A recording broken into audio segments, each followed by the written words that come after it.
How do you manage alcohol on a carnivore diet?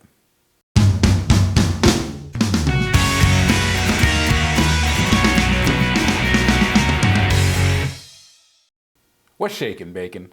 In today's video, we're gonna start with a bit of an update. So for February, my goal was to cut out salt. So I ended up not doing too well with that so far. I noticed I was sleeping quite a bit. This is being recorded on the 5th of February. And so I made it 5 days up till day 5, and I ended up having salt today. I noticed I was just sleeping a lot, and that's really the worst of what I was going through, is really low energy. Some minor leg cramps, but nothing too bad. I could live with those. But I was getting a lot of sleep, a ridiculous amount of sleep, and I was tired while I was awake. Now that's possibly a hurdle I may need to get over. But I reset myself today because I ended up, it's for a stupid reason. It was a lazy excuse. I talked to a friend of mine who owns a restaurant last week, and he put some wings aside for me. He used to put wings aside for me all the time that weren't dusted. He called me this week and said, I put a bunch of wings aside for you. Let me know what day you want them. And I thought, crap, I forgot to tell him I was not having wings this week. And you know, he goes out of his way to do this for me as a friend, and you know, this guy's a client of mine as well, and he's a really decent guy. So I honestly didn't have the heart and maybe the willpower to say no to them and say, oh, I'm sorry, I can't have them, because would have created a lot of work for him. So I ended up taking the wings, and I could have given them to someone, but I didn't. So I had a bunch of wings today, and they had a seasoning on them, no breading at all. But the seasoning had some salt. So I've been thirsty all day from those wings, and they were really good. But I'm going to be restarting the salt-free day tomorrow because I didn't stick with it. I made it 5 days in, and I knew about this on day 3, about the wings, and I thought, oh, how am I gonna handle this? You know, I thought to myself, oh, he already did this, you know, so he kind of goes out of his way. How am I gonna handle this? Probably the most awkward situation I've been in with Carnivore in a year. He always really respects what I've done, but he went out of his way to do this for me this week.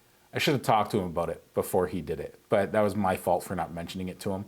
So he hadn't had wings in quite a few weeks. Honestly, when I went to my lion diet, he probably had to stop making payments on his boat because I was buying wings from him every week. So it went from me getting like 5-10 pounds of wings a week to nothing for 4 months. And then finally I saw him and he was like, you're looking great. I said, yeah, I was doing just the red meat. He goes, yeah, that looks great, you know, good for you.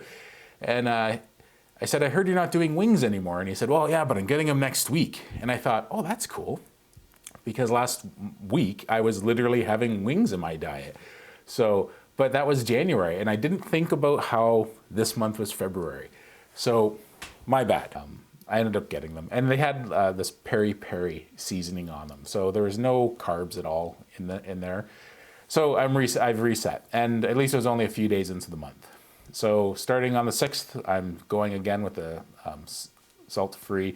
It was interesting. I was on a date last night, and it was a first date with this woman, and she could not handle the fact, one, that I was doing carnivore. She thought that was loony, and I'm used to that, right? I get it right out of the way on a first date, you know, and so, because I'll usually go out to a steakhouse or something like this on a first date. And, you know, I want to get it right out in the open because it's a weird thing to say, you know, oh, yeah, I only eat meat. But either way, that was one thing, but man, did she lay into me about the salt. She had a huge issue with the salt. She just ribbed me all night long. We're just like, why are you even eating? What's the point of eating? You're not even having salt with that? It was more teasing than anything. All night I was like, give me a break, right? Like, let it go. I had to reiterate quite a few times throughout the date. I was like, it's just for a month, just to see how I feel. You know, there's no special reason to it. She was like, yeah, but what's the point of eating if you're not gonna have salt or vegetables? So that ended on day 1. Today I was talking with a client. It was his first time coming into the office, and you know, we hit it off pretty well, this guy and I. We were talking about lots of different things, started talking about diet and exercise, and I mentioned I was doing like a really low carb diet. He was really intrigued by what I was doing, and I said, yeah. So I went all the way and I told him, yeah, I'm doing this zero carb diet. And he had a lot of questions. He was genuinely curious about it. I told him I had to abstain from sugar. And he said, you know what? I'm like that with alcohol. He said he hasn't had a drink in over 15 years because, and he says he doesn't crave alcohol. He's fine without alcohol. He stopped drinking because he said when he started drinking, he couldn't stop himself. And that was his problem with alcohol. It was an easy decision for him to stop drinking. So it's not like he craved the alcohol. He just admitted that once he started, he couldn't stop. One drink turned into 10. And he said he became a jerk whenever he got really drunk. And he recognized it was a bad quality in him. And he's like, so I kind of get what you're saying. And I said, I don't want to come off disrespectful because I realize sugar addiction isn't nearly as recognized as alcohol addiction, right? But so I didn't want to minimize what his experience was, but he seemed really cool with it. He was like, yeah, it's, addiction's addiction. I was like, yeah, I even saw a doctor for this years ago.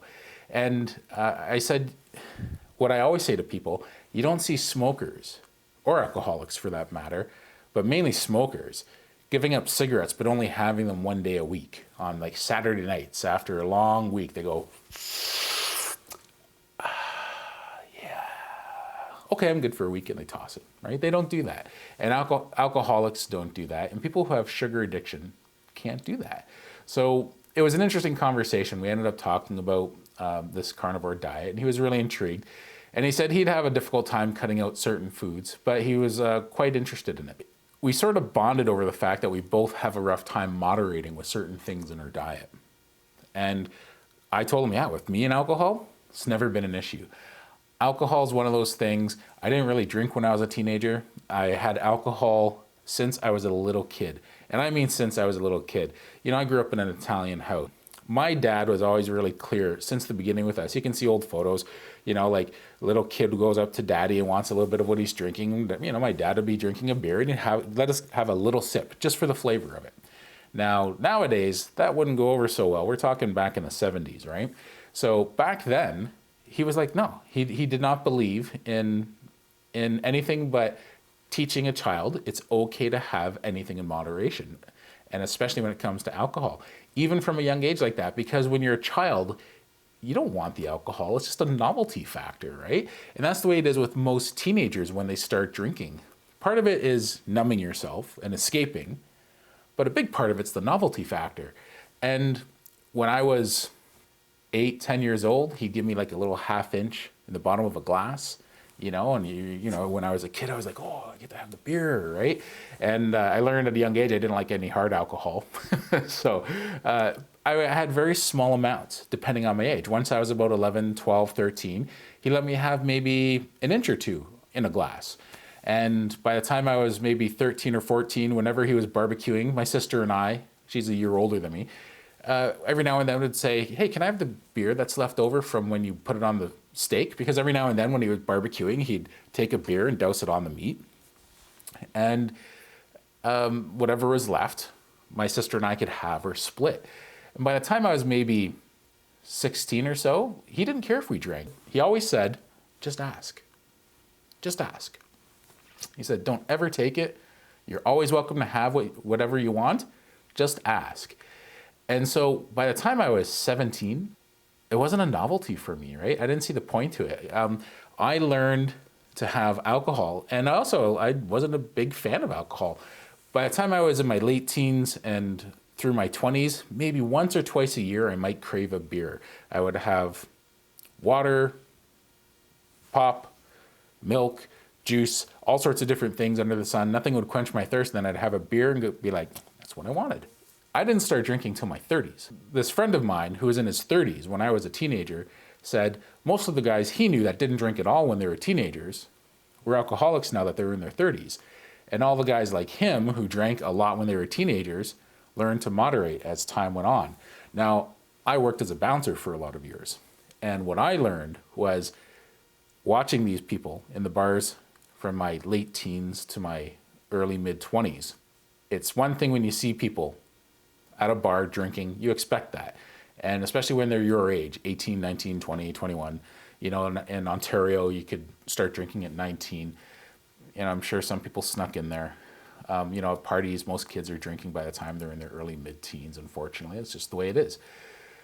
Not all kids, but it starts then. So when I was a bouncer, I kept getting older and the crowd stayed the same age. I hate to sound like Matthew McConaughey, but it's true, right? As I was getting into my mid 20s, the crowds at the bar I was working at was still 19 to 21, 22. And whenever you saw 25-year-old guys coming in the bar, getting loaded, just getting drunk, it was something that you kind of thought like, you're starting to stick out, right?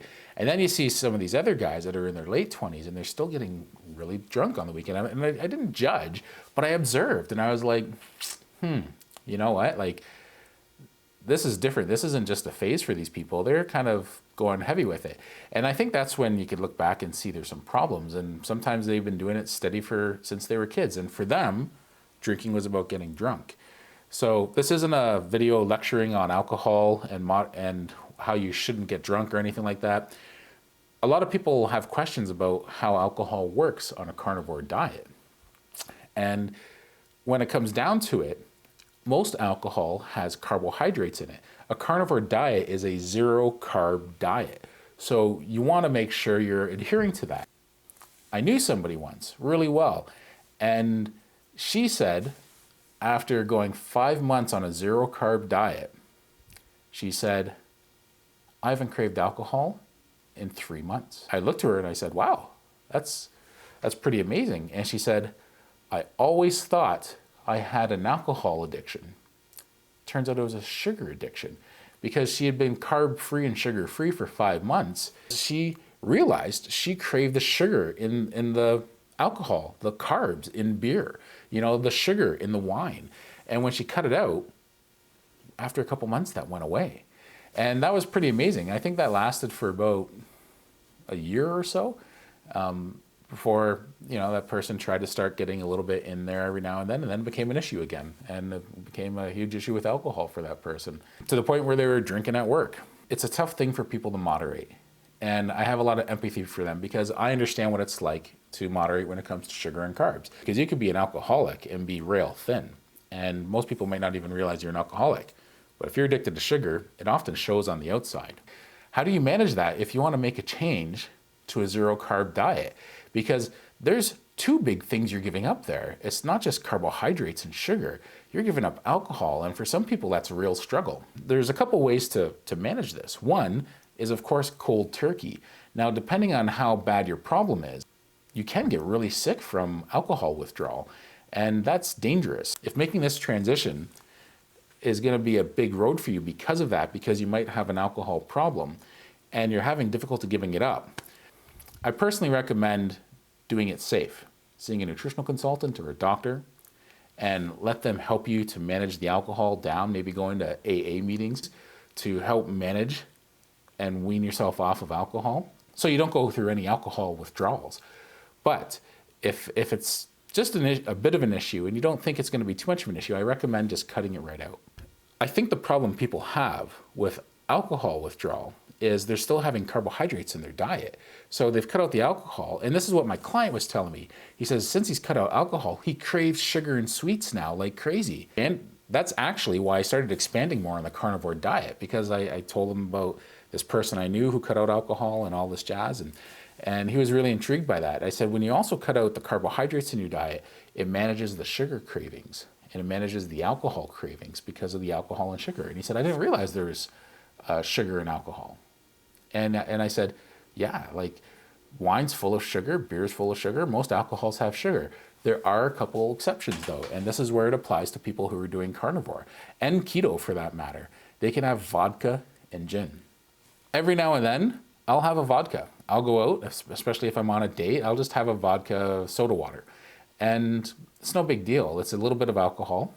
I don't have a problem with alcohol. I could care less if I have alcohol the rest of my life.